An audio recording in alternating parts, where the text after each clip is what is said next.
Hello my dear students, ಈ ವಿಡಿಯೋದಲ್ಲಿ ನಾವು ಸಾನೆಟ್ 130 ಅಂತಕ್ಕಂತಹ ವಿಲಿಯಂ ಶೇಕ್ಸ್ಪಿಯರ್ ಅವರ ಸಾನೆಟ್ ಬಗ್ಗೆ ಡಿಸ್ಕಷನ್ ಮಾಡ್ತಾ ಇದ್ದೇವೆ.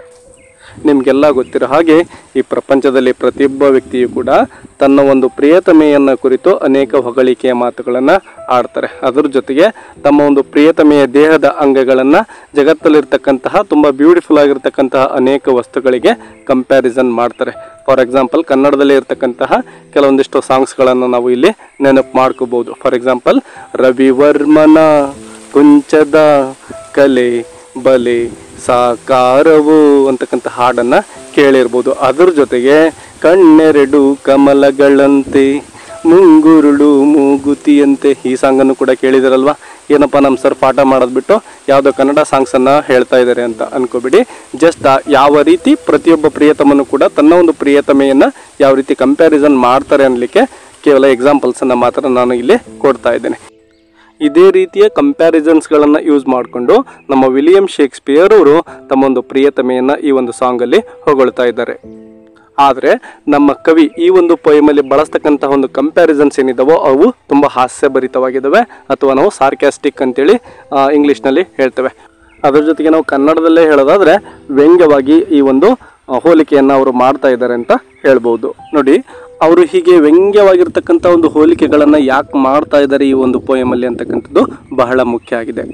ನೋಡಿ, ಇದಕ್ಕೆ ಮೇನ್ ಕಾರಣ ಏನಪ್ಪ ಅಂದರೆ, ನಮ್ಮ ವಿಲಿಯಂ ಶೇಕ್ಸ್ಪಿಯರ್ ಅವರ ಕಾಲಮಾನದಲ್ಲಿದ್ದಂತಹ ಅನೇಕ ಒಂದು ಪೊಯೆಟ್ಸ್ ಏನಿದ್ರು ಅವರು ತಮ್ಮ ಪ್ರಿಯತಮೆಯನ್ನು ಕುರಿತು ತುಂಬ ಬ್ಯೂಟಿಫುಲ್ ಆಗಿರ್ತಕ್ಕಂತಹ ಅಂಶಗಳನ್ನು ತೆಗೆದುಕೊಂಡು ಹೋಲಿಕೆಯನ್ನು ಮಾಡ್ತಾಯಿದ್ರು.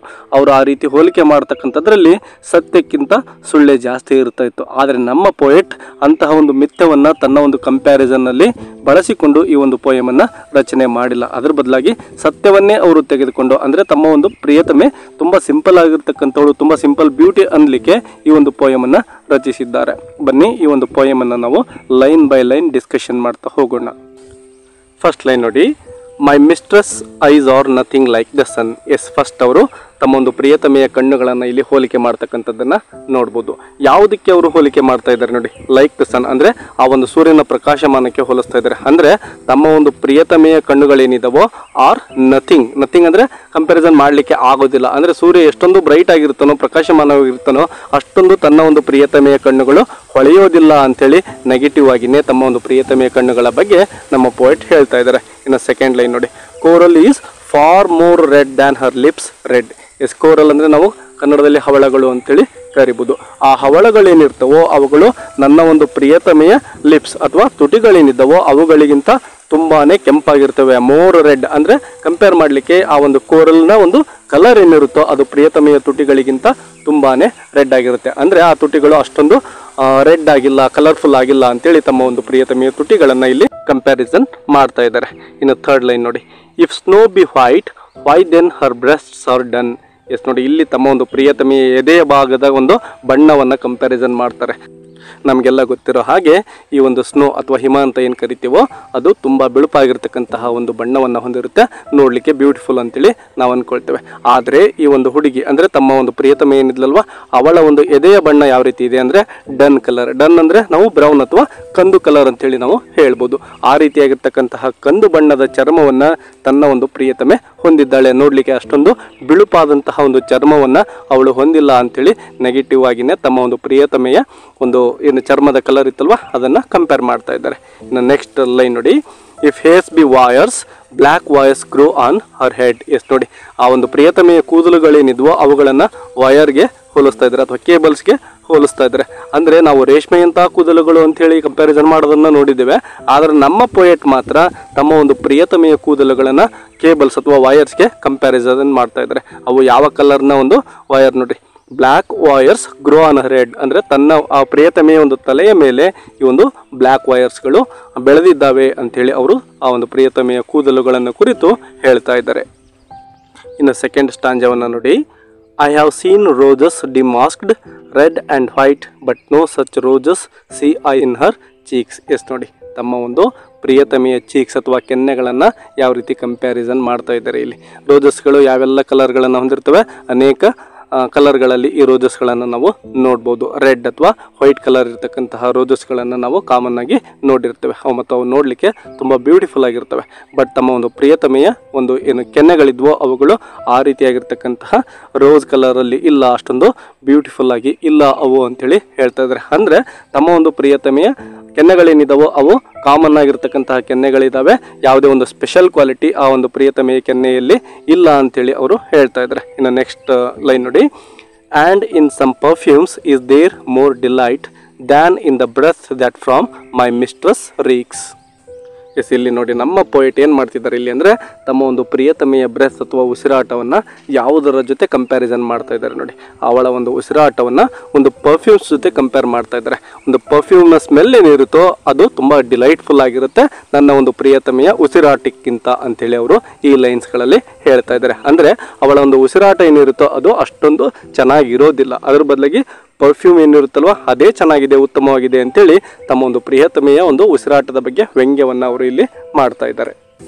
ಇನ್ನು ಕೊನೆಯ ಸ್ಟಾಂಜವನ್ನು ನೋಡಿ, I love to hear her speak yet well I know that music hath a far more pleasing sound. ಎಷ್ಟು ನೋಡಿ ನಮ್ಮ ಪೋಯೆಟ್ ಇಲ್ಲಿ ಏನು ಕಂಪ್ಯಾರಿಸನ್ ಮಾಡ್ತಾ ಇದ್ದಾರೆ ಅಂದರೆ ತಮ್ಮ ಒಂದು ಪ್ರಿಯತಮೆ ಏನು ಮಾತನಾಡ್ತಾಳೋ ಅವರ ಧ್ವನಿ ಏನಿದೆನೋ ಅದನ್ನು ಇಲ್ಲಿ ಯಾವುದರ ಜೊತೆ ಕಂಪ್ಯಾರಿಸನ್ ಮಾಡ್ತಾ ಇದ್ದಾರೆ ಅಂದರೆ ಮ್ಯೂಸಿಕ್ ಜೊತೆ ಕಂಪ್ಯಾರಿಸನನ್ನು ಮಾಡ್ತಾರೆ. ನನ್ನ ಒಂದು ಪ್ರಿಯತಮೆ ಮಾತನಾಡ್ತಕ್ಕಂತಹ ವರ್ಡ್ಸ್ಗಳನ್ನು ಕೇಳಲಿಕ್ಕೆ ನನಗೆ ತುಂಬಾ ಖುಷಿ ಆಗುತ್ತೆ, ಅವಳು ತುಂಬ ಚೆನ್ನಾಗಿ ಮಾತನಾಡ್ತಾಳೆ. ಆದರೆ that music has A far more pleasing sound, ಅಂದರೆ ನಿಜವಾಗಿರ್ತಕ್ಕಂಥ ಒಂದು ಮ್ಯೂಸಿಕ್ ಸೌಂಡ್ ಏನಿರುತ್ತೋ ಅದೇನೇ ತುಂಬ ಚೆನ್ನಾಗಿರುತ್ತೆ. ನನ್ನ ಒಂದು ಪ್ರಿಯತಮೆಯ ಮಾತುಗಳ ಒಂದು ರೀತಿ ಅಥವಾ ಅವಳ ಒಂದು ಧ್ವನಿ ಏನಿರುತ್ತೋ ಅದಕ್ಕಿಂತ ಅಂತೇಳಿ ಪೋಯೆಟ್ ಅವರ ಒಂದು ಪ್ರಿಯತಮೆಯ ಒಂದು ಧ್ವನಿಯನ್ನು ಈ ಮ್ಯೂಸಿಕ್ ಜೊತೆ ಕಂಪ್ಯಾರಿಸನ್ ಮಾಡ್ತಾ ಒಂದು ಮಾಕ್ರಿ ಅಥವಾ ಅವಳ ಒಂದು ಧ್ವನಿಯನ್ನು ಇಲ್ಲಿ ವ್ಯಂಗ್ಯವಾಗಿ ನೋಡ್ತಾ ಇದ್ದಾರೆ. ಅಂದರೆ ಆ ಮ್ಯೂಸಿಕ್ ಸೌಂಡೇ ತುಂಬ ಚೆನ್ನಾಗಿದೆ ತನ್ನ ಒಂದು ಪ್ರಿಯತಮೆಯ ಸೌಂಡ್ಗಿಂತ ಅಥವಾ ಅವಳ ಧ್ವನಿಗಿಂತ ಅಂತೇಳಿ ಕಂಪ್ಯಾರಿಸನ್ ಮಾಡ್ತಾ ಇದ್ದಾರೆ. I grant I never saw a goddess go, ಅಂದರೆ ನನ್ನ ಜೀವನದಲ್ಲಿ ನಾನು ಒಬ್ಬ ದೇವತೆಯನ್ನು ನೋಡೇ ಇಲ್ಲ ಅಥವಾ ಅವಳು ನಡ್ಕೊಂಡು ಹೋಗ್ತಕ್ಕಂಥದ್ದನ್ನು, ಗಾಡೆಸ್ ಗೋ ಅಂದರೆ ಆ ದೇವತೆ ನಡೀತಕ್ಕಂಥದ್ದನ್ನು ನಾನು ನೋಡಿಯೇ ಇಲ್ಲ ನನ್ನ ಲೈಫಲ್ಲಿ. My mistress when she walks treads on the ground. Yes, ನನ್ನ ಪ್ರಿಯತಮೆ ನಡೀತಕ್ಕಂಥದ್ದನ್ನು ನಾನು ನೋಡಿದ್ದೇನೆ. ಗ್ರೌಂಡ್ ಟ್ರೆಡ್ಸ್ ಅಂದರೆ ಆ ಒಂದು ಭೂಮಿಯ ಮೇಲೆ ನಡ್ಕೊಂಡು ಹೋಗ್ತಕ್ಕಂಥದ್ದು ಅಂಥೇಳಿ. ಸೊ ನನ್ನ ಒಂದು ಪ್ರಿಯತಮೆ ಏನಿದ್ದಾಳೋ ಅವಳು ಭೂಮಿಯ ಮೇಲೆ ನಡೀತಕ್ಕಂತಹ ಅಥವಾ ನಡೆದುಕೊಂಡು ಹೋಗ್ತಕ್ಕಂತಹ ಒಬ್ಬ ವ್ಯಕ್ತಿ ಆಗಿದ್ದಾಳೆ ಅಂತೇಳಿ ಪೋಯೆಟ್ ಹೇಳ್ತಾ ಇದ್ದಾರೆ. ಅಂದರೆ ತನ್ನ ಒಂದು ಪ್ರಿಯತಮೆ ಏನಿದ್ದಾಳೋ ಅವಳು ದೇವತೆ ಆಗಲಿಕ್ಕೆ ಸಾಧ್ಯವಿಲ್ಲ. ಎಷ್ಟೋ ನಾವು ಕಂಪ್ಯಾರಿಸನ್ಗಳಲ್ಲಿ ನೋಡಿದ್ದೇವೆ, ತಮ್ಮ ಒಂದು ಪ್ರಿಯತಮೆಯನ್ನು ದೇವತೆ ಅಂಥೇಳಿ ಅನೇಕ ಕವಿಗಳು ಕಂಪ್ಯಾರಿಸನನ್ನು ಮಾಡ್ತಾರೆ. ಆದರೆ ನಮ್ಮ ಪೋಯೆಟ್ ಹೇಳ್ತಾ ಇದ್ದಾರೆ ಇವಳೊಬ್ಬ ಮನುಷ್ಯ ಮಾತ್ರ ಆಗಿರೋ ಕಾರಣದಿಂದಾಗಿ ಇವಳು ಭೂಮಿಯ ಮೇಲೆ ನಡೆದಾಡ್ತಾಳೆ, ದೇವರುಗಳು ಭೂಮಿಯ ಮೇಲೆ ನಡೆದಾಡೋದಿಲ್ಲ ಅಂತೇಳಿ ಅವರು ಇಲ್ಲಿ ಕಂಪ್ಯಾರಿಸನನ್ನು ಇಂಡೈರೆಕ್ಟಾಗಿ ಮಾಡ್ತಾ ಇದ್ದಾರೆ. ಇನ್ನು ಪದ್ಯದ ಕೊನೆಯ 2 ಸಾಲುಗಳನ್ನು ನೋಡೋಣ. ನಿಮಗೆಲ್ಲ ಗೊತ್ತಿರ್ಬೋದು, ಯಾವುದೇ ಒಂದು ಸಾನೆಟ್ನ ಎಂಡಲ್ಲಿರ್ತಕ್ಕಂತಹ 2 ಲೈನ್ಸ್ ಏನಿರ್ತವೋ ಅವುಗಳನ್ನು ನಾವು ಕಪ್ಲೆಟ್ ಅಂತೇಳಿ ಕರಿತೇವೆ. ಈ ಲೈನ್ಸ್ಗಳನ್ನು ನೋಡಿ, and yet by heaven I think my love as rare as any she belied with false compare. Yes ನೋಡಿ, ತಮ್ಮ ಒಂದು ಪ್ರಿಯತಮೆಯ ಕುರಿತಾಗಿ ಅವರೇನೆಲ್ಲ ನೆಗೆಟಿವ್ ಕಂಪ್ಯಾರಿಸನ್ಗಳನ್ನು ಮಾಡಿರ್ಬೋದು. ಸೊ ಅವರು ಇಲ್ಲಿ ಹೇಳ್ತಕ್ಕಂಥದ್ದು ಇಷ್ಟೇ, ನಾನು ಸುಳ್ಳಾಗಿ ನನ್ನ ಒಂದು ಪ್ರಿಯತಮೆಯನ್ನು ಹೊಗಳಲಿಕ್ಕೆ ಇಚ್ಛೆಯನ್ನು ಪಡೋದಿಲ್ಲ. ಅವಳು ಯಾವ ರೀತಿ ಇದ್ದಾಳೋ ಅದನ್ನೇ ಹೇಳ್ತಾ ಇದ್ದೇನೆ ಮತ್ತು ಅವಳು ಹೆಂಗೆ ಇದ್ದರೂ ಕೂಡ ನಾನು ಅವಳನ್ನು ಪ್ರೀತಿಸ್ತೇನೆ ಅಂಥೇಳಿ ಡೈರೆಕ್ಟಾಗಿಯೇ ಹೇಳ್ತಾ ಇದ್ದಾರೆ. ಅಂದರೆ ಮೊದಲಿಗೆ ಹೇಳಿದಾಗೆ ಅಂದಿನ ಕಾಲದಲ್ಲಿ ತಮ್ಮ ಒಂದು ಪ್ರಿಯತಮೆಯನ್ನು ಕುರಿತು ಅನೇಕ ಕವಿಗಳು ಫಾಲ್ಸ್ ಆಗಿರ್ತಕ್ಕಂತಹ ಒಂದು ಹೊಗಳಿಕೆಯ ಮಾತುಗಳನ್ನು ಆಡ್ತಾಯಿದ್ರು. ಆದರೆ ನಾನು ನನ್ನ ಒಂದು ಪ್ರಿಯತಮೆ ಹೇಗಿದ್ದಾಳೋ ಹಾಗೇನೆ ಅವಳನ್ನು ಒಪ್ಕೊಳ್ತೇನೆ. ಅವಳಲ್ಲಿ ಕೆಲವೊಂದಿಷ್ಟು ಏನಾದರೂ ಫಾಲ್ಟ್ಸ್ ಇರ್ಬೋದು, ಆ ಫಾಲ್ಟ್ಸ್ಗಳನ್ನು ಕೂಡ ನಾನು ಆಕ್ಸೆಪ್ಟ್ ಮಾಡ್ಕೊಳ್ತೇನೆ. ಅವು ನನ್ನ ಪ್ರೀತಿಯ ಮೇಲೆ ಯಾವುದೇ ಒಂದು ಪರಿಣಾಮವನ್ನು ಬೀರೋದಿಲ್ಲ. ಮತ್ತು ನಾವು ಪ್ರೀತಿಸ್ತಕ್ಕಂತಹ ವ್ಯಕ್ತಿಗಳು ತುಂಬಾ ಬ್ಯೂಟಿಫುಲ್ ಆಗಿ ಇರಲೇಬೇಕು ಅಂತೇನು ಇಲ್ಲ. ಮತ್ತು ಯಾವುದೇ ಅನ್ನೆಸೆಸರಿ ಆಗಿರ್ತಕ್ಕಂತಹ ಅಥವಾ ಸುಳ್ಳುಗಳ ಒಂದು ಮಾಲೆಯನ್ನು ಹೆಣೆದ್ಬಿಟ್ಟು ಒಂದು ಹೊಗಳಿಕೆಯ ಮಾತುಗಳನ್ನು ತಮ್ಮ ಒಂದು ಪ್ರಿಯತಮೆಯನ್ನು ಕುರಿತು ಹೇಳ್ತಕ್ಕಂತಹ ಅವಶ್ಯಕತೆಯೂ ಇಲ್ಲ ಅಂತಕ್ಕಂಥ ಒಂದು ಮೆಸೇಜನ್ನು ಕೂಡ ಪೋಯೆಟ್ ಇಲ್ಲಿ ನಮಗೆ ಕೊಡ್ತಾ ಇದ್ದಾರೆ. ಡಿಯರ್ ಲರ್ನರ್ಸ್, ಈ ವಿಡಿಯೋವನ್ನು ಮಾಡಬೇಕಾದ್ರೆ ನಾನು ತೋಟದಲ್ಲಿದ್ದೇನೆ, ಹಾಗಾಗಿ ಇಲ್ಲಿ ಸ್ವಲ್ಪ ಗಾಳಿ ಇದೆ. ಈ ಗಾಳಿ ಕಾರಣದಿಂದಾಗಿ ನಿಮಗೆ ಸ್ವಲ್ಪ ಡಿಸ್ಟರ್ಬೆನ್ಸ್ ಆಗಿರ್ಬೋದು, ಹಾಗಾಗಿ ನಿಮ್ಮೆಲ್ಲರಲ್ಲೂ ಕೂಡ ಸಾರಿಯನ್ನು ಕೇಳ್ತಾ ಇದ್ದೇನೆ.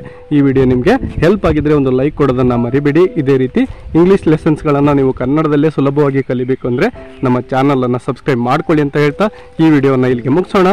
ಮತ್ತೊಂದು ವಿಡಿಯೋದೊಂದಿಗೆ ಆದಷ್ಟು ಬೇಗ ಸಿಗೋಣ. ಅಲ್ಲಿವರೆಗೂ take care and keep learning. Bye bye.